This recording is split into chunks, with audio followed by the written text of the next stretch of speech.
My early years were spent in the quiet countryside, a stark contrast to the bustling city life I was soon to discover.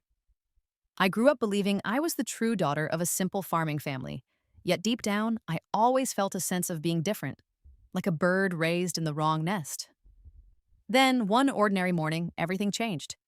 I was told the truth. I was switched at birth and was, in fact, the daughter of the wealthy Green family. The day I was brought back to their opulent city mansion was a whirlwind of unfamiliar faces and overwhelming grandeur. As I stood in the grand foyer, taking in the sheer scale of their wealth, a young girl with piercing eyes, who I soon learned was the fake daughter, Amy, approached me. She leaned in close, her voice a low, mysterious whisper. "Do you believe in luck in this world?" I glanced at the small, menacing looking creature perched on her shoulder, a shadowy imp with sharp claws, and offered her a calm smile. Of course I do. Why wouldn't I? My upbringing had been anything but ordinary. For 18 years, I had lived a secluded life in a mountain monastery, under the tutelage of a wise and enigmatic master. He always told me I was a rare genius, blessed with extraordinary abilities, but that my ties to the mortal world remained unresolved, preventing me from achieving full enlightenment. Then, a sleek black stretch, Rolls Royce pulled up in front of the ancient monastery gates, its polished surface gleaming in the sunlight. I knew, with a certainty that resonated deep within my soul, that my earthly ties had finally come to collect. It turned out I was the true daughter of the wealthy Green family, and my name was Lily. I had been mistakenly swapped at birth with a girl named Amy, who had grown up living my life of privilege. Amy was now a celebrated star in the entertainment industry, her fame and wealthy background making her the darling of society, with countless admirers hoping to marry into her family. The chauffeur, a cheerful man with an overly enthusiastic demeanor, wouldn't stop gushing about how everyone in the family adored Amy. I, meanwhile, casually checked her birth chart, a skill my master had diligently taught me. The presence of an uncontrolled seven-killing star indicated her fate was indeed peculiar, especially if she were truly a girl. It was an interesting anomaly. On my first day home, my biological parents and brother threw a lavish welcome party, clearly intended to display their noble character to the outside world. My biological mother, a woman who exuded an air of carefully constructed consideration, approached me with a practiced smile. "Lily," she said, her voice soft and measured, "it must have been hard for you all these years, but Amy's 18th birthday party is coming up and we don't want to upset her. The media will be all over it, you see. So let's not create a scene, shall we? Just pretend you're a distant relative staying with us for a while, and we'll announce your real identity after the party. It's for the best, dear." My brother, Boyd, ever the picture of casual generosity, added, "Mom, don't worry about it. Give her some cash as compensation. She hasn't seen much being in the countryside. This is a good chance for her to learn how to spend," I replied calmly, my voice even and devoid of any emotion.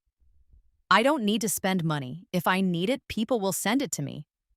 There's no need for you to give me anything. After all, those seeking to dissolve disasters are lined up through next year, each wealthier than the last. Money means nothing more than numbers to me." Their expressions, however, showed a mixture of disdain and pity, as if I were a naive child spouting nonsense. "Lily, I've heard all about it," my biological father, Robert, interjected, his tone dismissive. "You lived in a mountain monastery. You're young and don't know how hard it is for your master to depend on others' charity. Anyway, don't hesitate to ask for any monetary compensation. Just don't disturb Amy for now." It was laughable, this display of superficial concern. No wonder my master had said my family ties were thin. Clearly, they were utterly lacking in genuine affection. Such indifferent ties weren't worth having. "No need," I said, my voice quiet but firm. "Since there's no real place for me here, I'll return to where I belong." Finally, the entanglements that had plagued my spiritual progress were resolved so easily. "You ungrateful countryside girl!" my biological father, Robert, shouted, his face flushed with fury. "If you walk out that door, you're no daughter of mine." I turned and walked towards the grand, ornate door, my steps resolute. As I reached for the handle, I collided with a girl rushing in. "Amy, are you okay?" Concerned voices called out from behind me. I looked up at this Amy, her face full of shock and confusion. "Mom, Dad, who's this? A new maid?" I've never seen her before, Amy asked, rubbing her forehead with a delicate hand. I paused, focusing my gaze on her. My wealthy parents' faces froze instantly, a look of panic flashing across their features. She's your distant, my mother began, attempting to salvage the situation with a lie. I'm your sister, I bluntly interrupted, revealing the truth. I watched as Amy's face turned pale and tears welled up in her eyes. A truly captivating performance. Her acting skills were truly top notch. My wealthy parents were visibly pained, rushing to comfort her. Amy, don't worry, my mother cooed. Even with her back, you're the daughter we love most. Amy choked back a sob. Really? What about sister? She won't agree? Oh, forget about her, my father said dismissively. This isn't her house. A countryside girl like her has no say. Watching this emotional drama unfold, I would have been moved if not for the small, shadowy demon perched on Amy's shoulder, its long black nails digging into my parents' minds. It wasn't that they were inherently cruel or foolish. They were being subtly manipulated by this unseen entity. I was curious. I had never encountered a demon quite like this before. It wasn't particularly powerful, yet I couldn't bind it with my own abilities. Something strange was blocking me. Ha ha ha! Finally, the true daughter is back! I'm going to drain all her luck. The demon cackled greedily on Amy's shoulder. Who knew she'd still have so much luck after the swap? This was getting interesting. Despite my parents' obvious discomfort and Amy's thinly veiled hostility, I stayed with the Green family and didn't leave. Amy even begged me to go, saying this was my home, and it should be her who leaves. But I knew this wasn't her genuine desire because I clearly heard the demon say in a robotic, almost automated voice, task updated, keep the true daughter at the greenhouse. Reward, 10 charm points. Seeing Amy's eyes light up with a sudden unnatural brightness, I almost laughed. Even demons were cosplaying nowadays, and I agreed to stay. I had a feeling this odd demon was the key to breaking through a certain impasse in my spiritual practice. For some reason, my powers couldn't directly touch it yet, and it seemed completely unaware that I could sense its presence. But that was fine. I could wait and watch. My first meal at the Greens mansion was surprisingly satisfying. For all their faults, they certainly had excellent chefs. As we ate, my brother Boyd suddenly spoke, his tone laced with a familiar arrogance. Some people have such thick skin. If it were me, I'd be too ashamed to show my face after being proven wrong. How can someone just sit there and eat? I calmly put down my chopsticks and stared directly at him, my gaze steady. He taunted back, a smirk playing on his lips. Some people take things too personally. Those who speak ill will suffer from mouth sores and bloodshed, I replied calmly, my voice even. Boyd's face changed instantly, his expression even more entertaining than the ghostly face I had caught a glimpse of in the dead of night before. Lily, what are you saying? My father, Robert, said, clearly annoyed. This isn't some rural area. Stop embarrassing us with your superstitious nonsense. Funny how he hadn't jumped in to keep things fair when Boyd was being deliberately rude. I never lie, I stated simply. Boyd looked like he wanted to say something, but perhaps because he had just advised against taking things personally, he didn't want to contradict himself so quickly. He held it in, his face turning red with suppressed frustration, venting his annoyance by shoveling food into his mouth. At last, the annoying noise at the dinner table subsided, and I enjoyed the rest of my meal in relative peace. My parents and brother, however, seemed to feel uneasy, and they quickly finished and left the dining room. Eventually, it was just me and Amy remaining. Amy elegantly dabbed her mouth with a napkin, then walked over to me, bending down slightly and whispered conspiratorially, "Do you believe there's such a thing as a lucky constitution in this world?" I glanced at the hideous little ghost perched on her shoulder and smiled. Oh, totally. How could I not believe that? I heard you grew up in a shabby temple in the countryside, Amy continued, her voice laced with a subtle mockery. I wonder if you picked up any fortune-telling skills in this world. You know, some people are just lucky. They get whatever they want. Then there are others with bad luck who lose even what they have. She said this smugly, a provocative look on her face. Yeah, this is how you get under her skin. Way to go, Master. Just keep doing this and she's bound to snap eventually. The ghost's mechanical voice buzzed obnoxiously in my ear. Some people are beneath me, not worth my time for fortune telling, I said, done bothering with Amy, and turned to leave. But behind me, I heard the ghost murmur, puzzled. Weird. Why didn't we get to drain the real daughter's fortune this time? Usually, if you just keep beating them down, they get disheartened, and it's way easy to steal their fortune. Oh, really? Is that how it works? I noted this information for future reference. Amy's coming of age party was approaching rapidly. My family made it clear they didn't want me to go, but they couldn't argue with Amy, who insisted on my presence. I gladly accepted the invitation. I overheard Amy's ghost suggesting, Master, the mission's issued. Make the real daughter, embarrass herself at the party, and you'll earn 15 luck points on the big day. The Green family clearly put a lot of effort and money into the party. They seemed to have invited nearly every family of importance they could. Men and women dressed in fancy clothes filled the venue, a sprawling garden transformed into a glittering wonderland. However, I didn't recognize many of the faces. It seemed the Green family's influence wasn't as vast as they thought. They couldn't get the truly powerful families to attend. Amy wore a stunning long dress, clearly dressed to impress, and was the center of attention, flitting from guest to guest, her smile radiant. Meanwhile, I was still in my own plain, simple clothes, feeling somewhat out of place amidst the opulence. The whispers started almost immediately. So weird, isn't this a masquerade ball? Why would someone dress like that? I heard from Amy she's a distant relative. Probably came to get a glimpse of the high life. Doesn't the Green family provide dresses? Showing up like this is just embarrassing. Maybe she just wanted to stand out, get noticed. So many are into that innocent, pure look these days, thinking they're in some romance drama. Typical poor girl antics. Hey, Boyd, what relative is she to you guys, huh? Why would you invite her to something like this? Boyd, his face still slightly swollen from our earlier encounter, mumbled a vague answer, unable to speak clearly. You know, I thought to myself, my world's quiet spell was working wonders. Time to widen that range as well. Just then, Amy spotted me and flashed a dazzling smile from across the garden. The ghost on her shoulder babbled excitedly, believing it had finally uncovered my supposed magical disguise. It carelessly gave away all the key details of their planned prank. Oh, so the pool was where it was happening. Mystery event still to come. Tool in use was Amy's famous sycophant, rich third-generation Lucas. But it didn't matter where all spirits were concerned. My eyes could see through their illusions. Approaching the shimmering pool, I casually called forth a drowned ghost girl, her spectral form shimmering in the moonlight. She told me of Lucas's plan.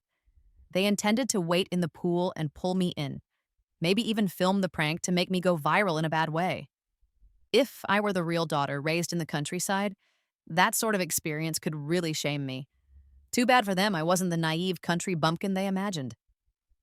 Amy ushered me over to the edge of the pool, claiming she needed to apologize and had important things to say. What is it? I asked, my voice neutral.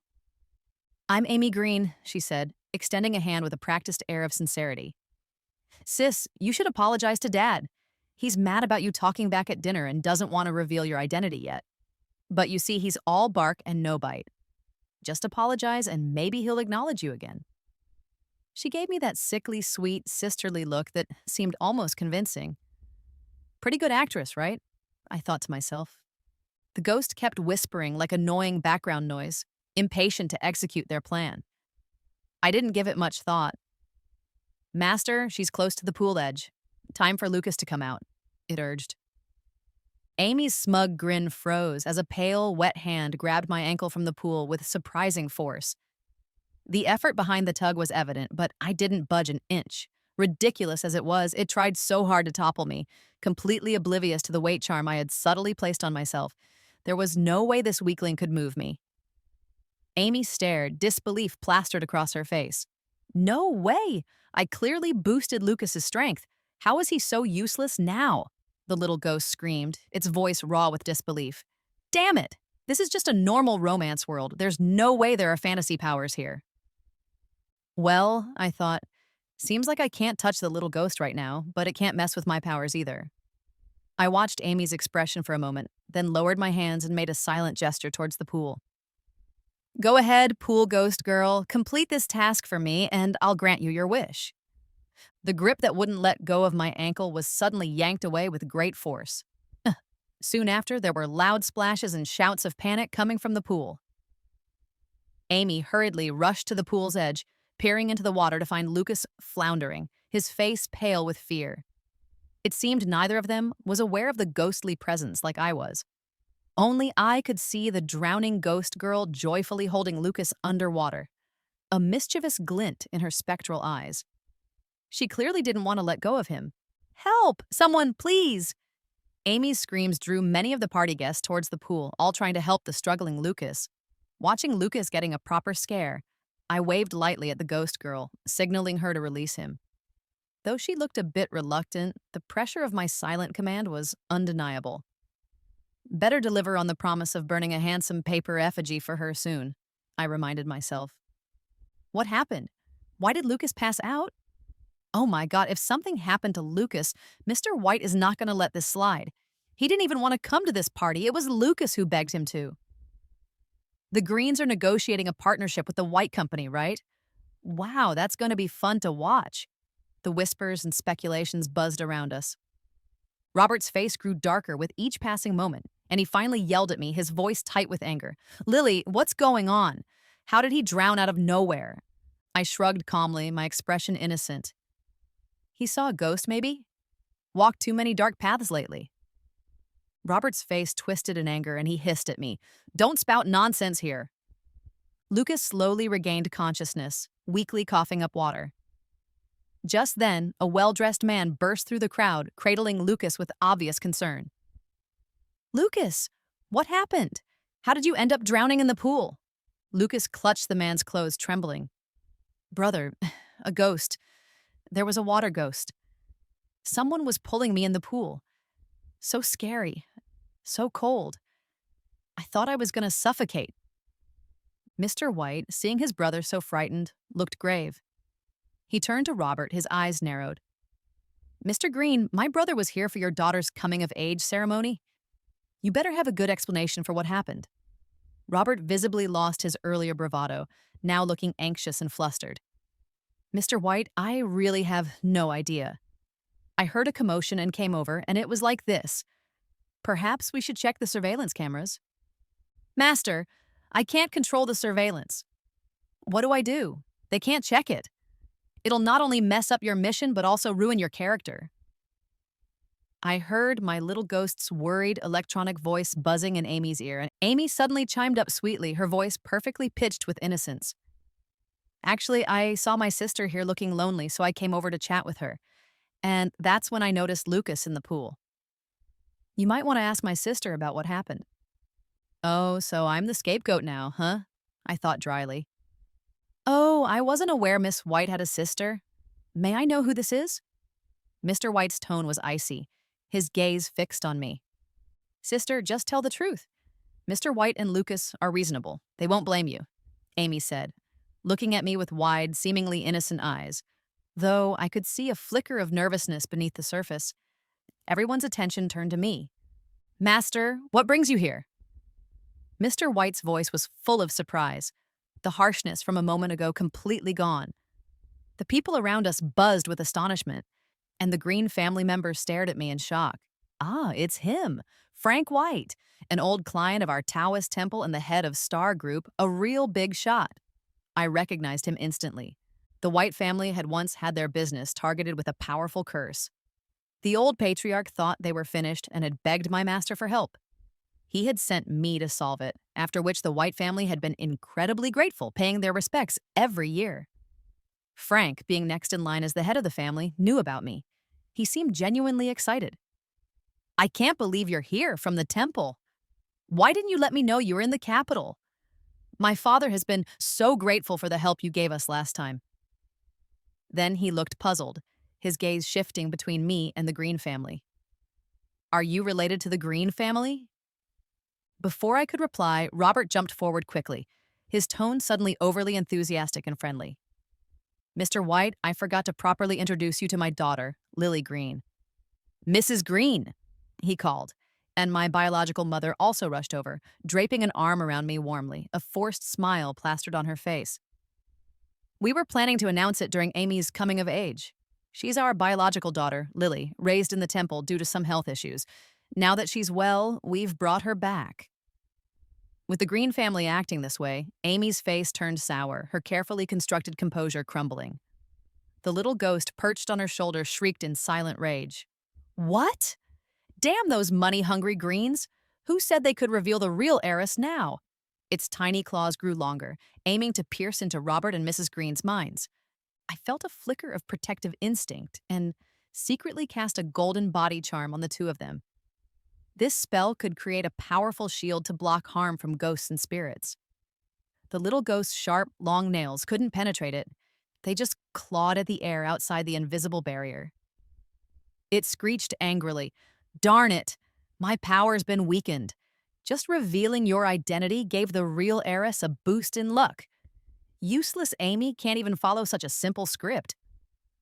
The ghost didn't seem to realize that it was my golden body charm that kept the Green family safe from its influence. So that's how it is, I thought. Seems like I can't touch this weird little ghost directly, but neither can it fight my power. Meanwhile, I noticed the black aura around it had dissipated a bit.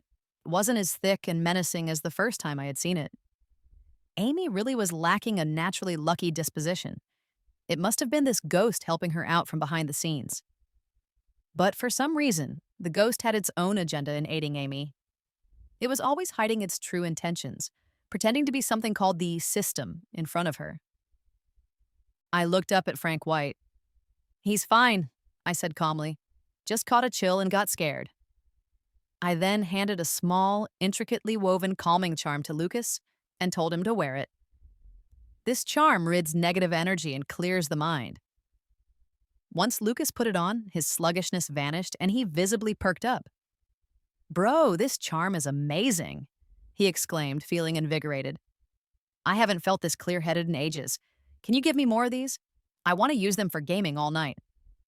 Frank gave his irresponsible brother a sharp glare, and Lucas quickly lowered his head and stayed quiet. "Master, when is a good time for you? My dad's been hoping to see you again," Frank asked respectfully. I nodded slightly. "Fate will bring us together," I replied unexpectedly. Thanks to Amy's little pool incident, I had a brief moment of fame online. The amateur footage from that day didn't capture any embarrassing moments for me, but rather a precious clip of my biological parents introducing me as the bona fide eldest daughter of the Green family. This clip got posted online and went viral quickly, fueled by the public's fascination with high society secrets and the intriguing combination of a popular starlet and mysticism, especially since that starlet was Amy. Amy had a massive following of diehard fans, but equally as many trolls. This video handed the trolls a golden opportunity. They dug up old dirt and discovered the truth that had been buried for years. Mrs. Green had never had a second daughter. Amy was the one mistakenly taken in as the fake heiress all those years ago. Her previously carefully crafted image of a privileged lady chasing acting dreams backfired spectacularly as trolls used this information against her.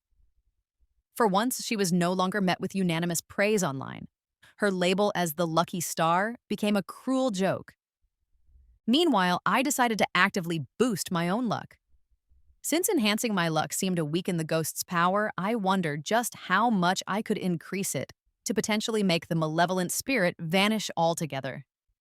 I felt like I was conducting an interesting mystic experiment, except this time the subject wasn't just a ghost, but a person. And the easiest way to boost someone's luck in this modern world was to enter showbiz.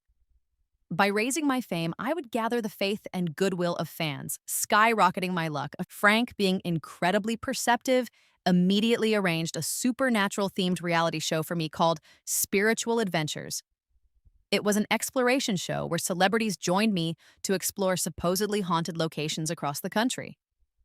The terrifying journey kept adrenaline pumping, while the stars' frightened reactions provided strong comedic relief. In the end, the shocking reveals often left viewers amazed and shouting in disbelief.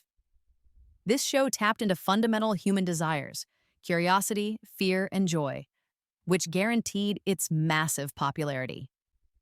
My role was like the steady anchor. I calmly solved whatever eerie trouble arose. Because of the show's unexpected success, my fame and following grew immensely. Conversely, Amy's luck kept getting worse. Her popularity was dropping fast, and she was constantly being exposed for more scandals. Without the Green family's unwavering backing, she had to take responsibility for her own life.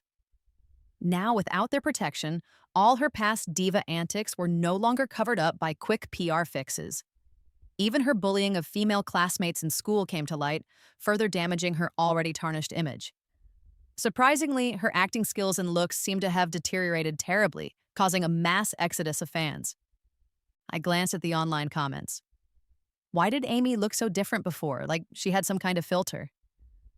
Her features haven't changed, but she doesn't have that heart-stirring vibe anymore. Has her aura disappeared? I can't believe Amy would bully others. I was bullied myself, and I'll never forgive bullies. I'm done being her fan. Such a disappointment. Did she mess up her plastic surgery? Why can't she just hone her acting? Her debut was so refreshing. In a casual chat, Frank mentioned that Amy's reputation in showbiz was really bad now, so her opportunities had dried up.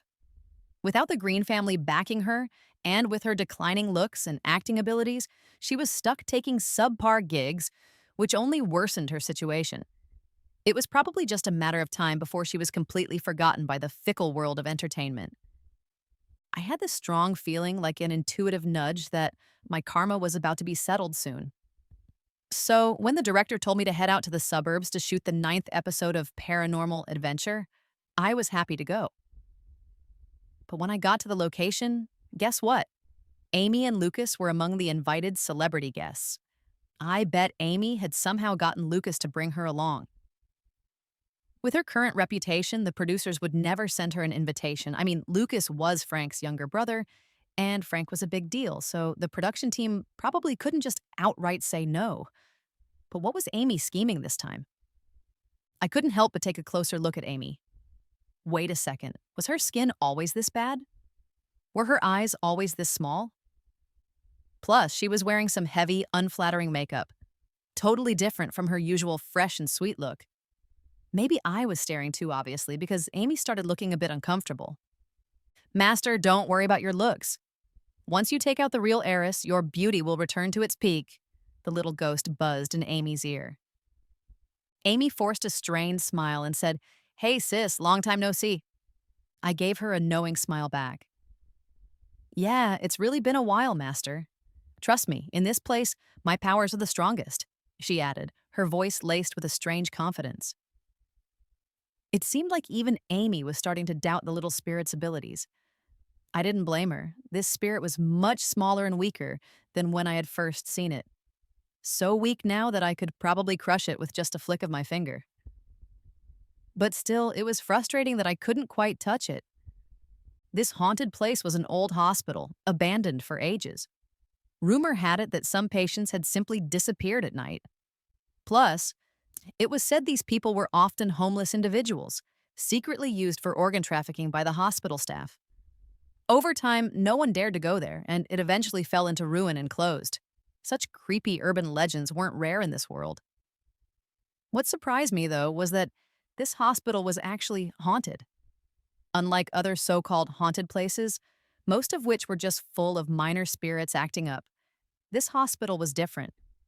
A dense cloud of almost palpable resentment shrouded the building, veiling it like a thick fog. But weirdly enough, despite the intense resentment, I didn't feel any direct hostility. It even felt oddly familiar, which piqued my curiosity. Inside the hospital, everyone split into smaller groups to explore and uncover its creepy secrets. I volunteered to team up with Lucas, if only for his brother's sake. I couldn't let anything happen to him. Lucas was actually a perfect fit for the show. He was genuinely scared, but also super curious, always poking around. He kept opening old cabinets and drawers, trying to unravel the mystery, but the props planted by the crew, like creepy dolls and cobweb-covered furniture, scared him half to death, resulting in plenty of yelping and screaming for the cameras. I was surprised when Lucas actually found something genuinely useful. "Master, look! This file has Mrs. White's name on it. he exclaimed, his voice a mix of excitement and nervousness. Oh my God. Could this be the hospital where you were born? I took the file and quickly skimmed through it. It was true. The admission records had Robert and Mrs. Green's names, along with my birth information. What a strange coincidence. I couldn't believe it. I tried to calculate the karma of this hospital to understand the source of the intense resentment, but came up blank, as if it existed outside my usual understanding of karmic connections, like a spirit of force from another universe. I fell into thought, and by the time I snapped out of it, Lucas and the rest of the crew were nowhere to be found, leaving me alone in the dimly lit, fog-filled hallway. Did you enjoy stepping on me to rise, sis? A chilling voice laughed right in my ear. It was Amy, appearing as suddenly and silently as a shadow that wouldn't leave. Too bad. This time you won't wiggle your way out like before. Something cold and sharp pressed against my waist. I was taken aback. Amy, are you planning to kill me? We're on a show. Amy chuckled darkly, a manic glint in her eyes. Oh, Lily, what if it's murder? Once you're gone, I will be the center of the universe and everything will revolve around me. Amy, is being the center that important to you? You're obsessed, I said, my voice calm despite the cold steel against my back. Ha ha ha, obsessed? Lily, you're ridiculous, she mocked. Let me tell you something. You're not a real person. You're just some character from a book. What makes you think you can fight me? I'm the chosen one, destined by the system. As she finished speaking, she looked down at me smugly, waiting for me to break down after realizing the supposed truth of this world. Too bad for her. She was in for a major letdown. Oh, the system? You mean this? I reached out and easily caught the small, shadowy spirit that had been clinging to Amy, examining it closely. Somehow, in this bizarre hospital, my power could finally touch it. The spirit's dark aura had doubled in intensity, but it was still too weak to escape my grasp. It struggled frantically in my hand. Let go of me, woman. This can't be happening. Master, save me. It cried out in panic. Its power had grown a bit, but it was still too feeble to break free. It's too noisy, I muttered, and with a slight squeeze, I made it vanish into thin air.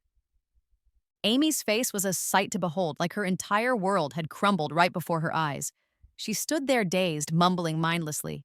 How can you see the system? This is supposed to be my system. It can't be. Lily, what did you do to my system? Give me back my lucky system. You idiot, open your eyes and take a good look. This isn't some luck system. It's just a little ghost, I said disdainfully. Amy clutched her head in agony, her eyes wide with disbelief. No way. I don't believe it. It can't be. I have the luck system. I'm the chosen one. Wake up. There's no such thing as destiny in this world. If there is, it's because you chased it yourself, not from cheating with some outside system to change fate. Lily shook her head, obsessively repeating, No, I don't believe it. As long as you disappear, I'll still be lucky in the entertainment world. Everyone will adore me. I didn't want to waste any more time talking to a clearly half-crazed person, so I turned to leave. But as I turned, I heard the distinct sound of rushing wind behind me. I slightly sidestepped, and Amy, trying to attack me with the knife she had been holding against my back, couldn't stop her momentum and crashed into the nearby medical equipment. A sharp metal end pierced through her neck, and blood gushed out, staining the sterile white floor a gruesome red. Amy was dead. As she died, the dense cloud of resentment that had shrouded the entire hospital began to quickly move towards me, swirling and coalescing. In that moment, almost instinctively, I felt a deep understanding, a connection to this overwhelming sorrow. I recited a powerful mantra, one designed to guide lost spirits to peace. A mantra to guide the spirits to peace, blessings, and communication.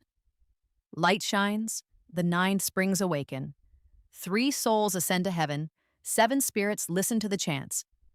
Leaving the long night of 3 paths, 5 sufferings forgiven. The sea of sins calms its waves, listening to the law, reaching humans and heavens. As the final words of the mantra echoed through the silent hospital, the oppressive resentment scattered, turning into a gentle breeze that brushed over my fingertips. I could feel the constraints on my cultivation, the invisible barriers that had held me back for so long, finally loosening. It was a profound state, a moment of clarity where I felt all knowing. So, this was it. I had finally uncovered the deeper truth of this world. Just as I had suspected, the world I existed in was indeed from a book, and Amy had come to fulfill a mission as a book traverser, someone who had transmigrated from another reality. Before her, many others had entered this world, changing countless lives, often for their own selfish gain. Many had even died, directly or indirectly, because of these book traversers, their lingering resentment polluting the world's energy. This hospital, I now understood, was a passage from another world, a place all book traversers had to pass through upon arrival. That was why their resentment lingered here, waiting for a chance at revenge. Amy's so-called luck system was actually a parasitic virus of the real system governing this world, a malevolent entity that quietly altered Amy's target missions to use the world's inherent luck for its own benefit.